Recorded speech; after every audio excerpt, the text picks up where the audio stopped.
221 years ago, in the hall that still stands across the street, a group of men gathered and with these simple words launched America's improbable experiment in democracy.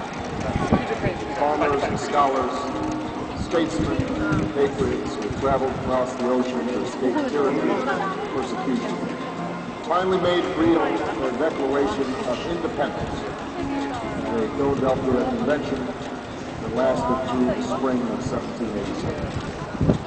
The document they produced was eventually signed, but ultimately unfinished, and stained by this nation's original sin of slavery.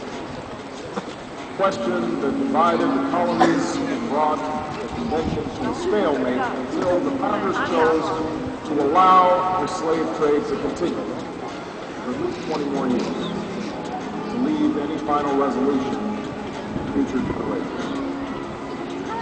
Of course, the answer to the slavery question was already embedded within our Constitution.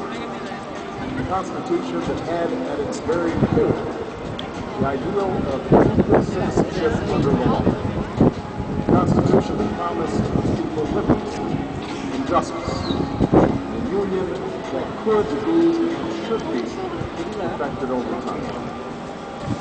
Yet words on a parchment would not be enough to deliver slaves from bondage, provide men and women of every color and creed their full rights and obligations as citizens of the United States.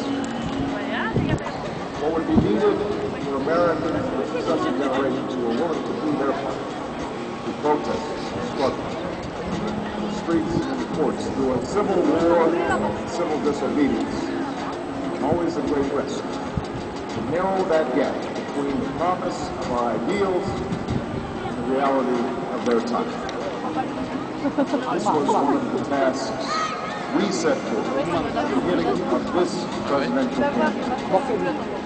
Continue the long march of those who came before us. March for a more just, more equal, more free, more caring, and more prosperous America.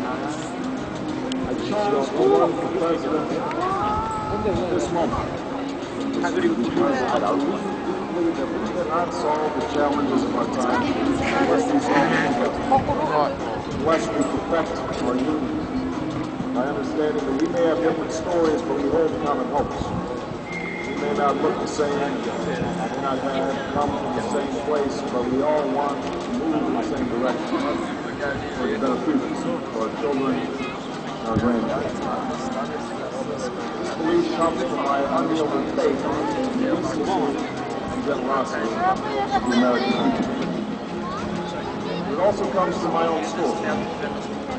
I'm the son of a black man, a white woman from Kansas. I was raised with the help of a white grandfather who survived the Depression to serve in Patton's Army during World War II, and a white grandmother who worked on a bomber assembly line at Fort Leavenworth while he was overseas. I've gone to some of the best schools in America, and I've lived in one of the world's coolest nations.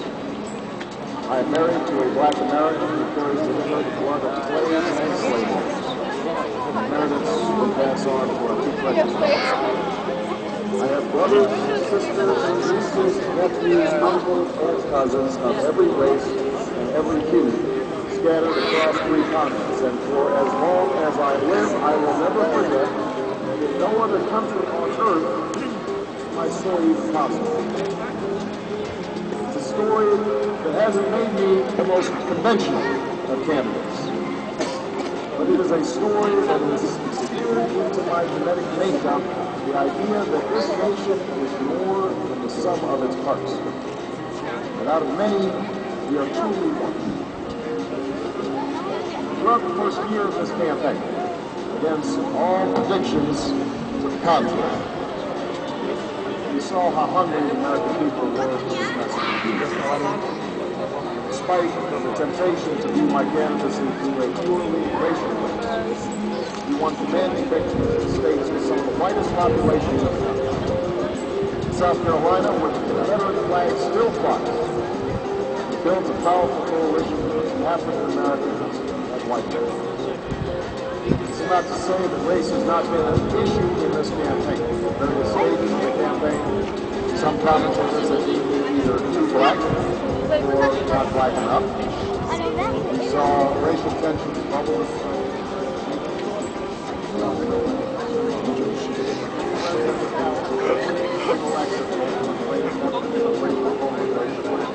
Not just in terms of white and black, but black and brown as well. Again, it's only been in the last couple of weeks that the discussion of race in this campaign has taken particularly divisive turn.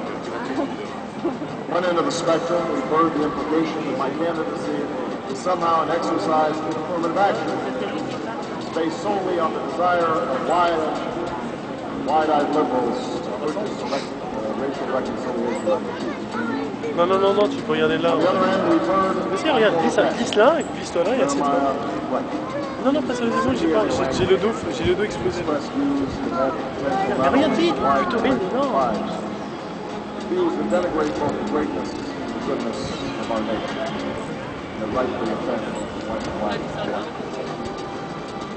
I have already condemned, in unequivocal terms, statements of Reverend Wright that have caused controversy in some cases. For some, nagging questions remain. Did I know him to be an occasionally fierce critic of American domestic and foreign policy? Of course.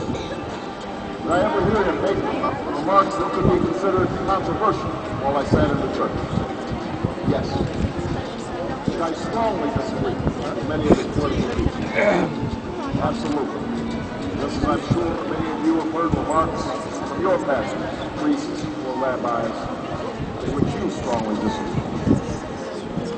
The remarks that have caused this recent firestorm weren't simply controversial. They weren't simply anything to do with effort to speak out against perceived injustice.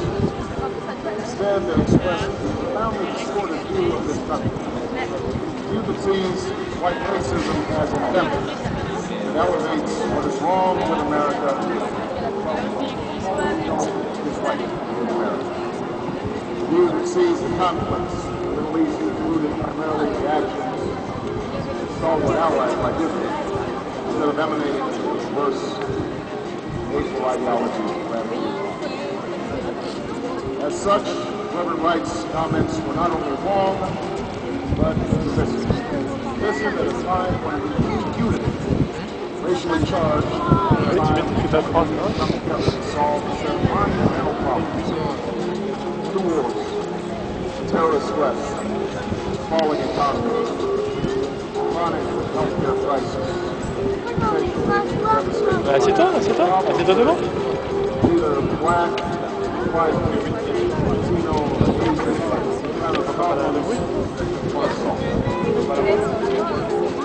Given my background, my politics, my professed values and ideas, no doubt you know that my statements of condemnation are not enough.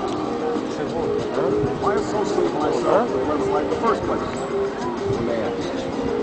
When I joined another church, I confess all that I knew of Reverend Wright with snippets of those sermons that one endlessly,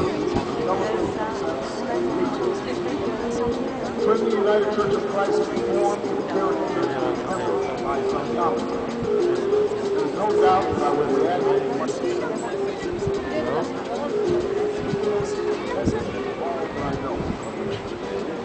The man I met more than 20 years ago,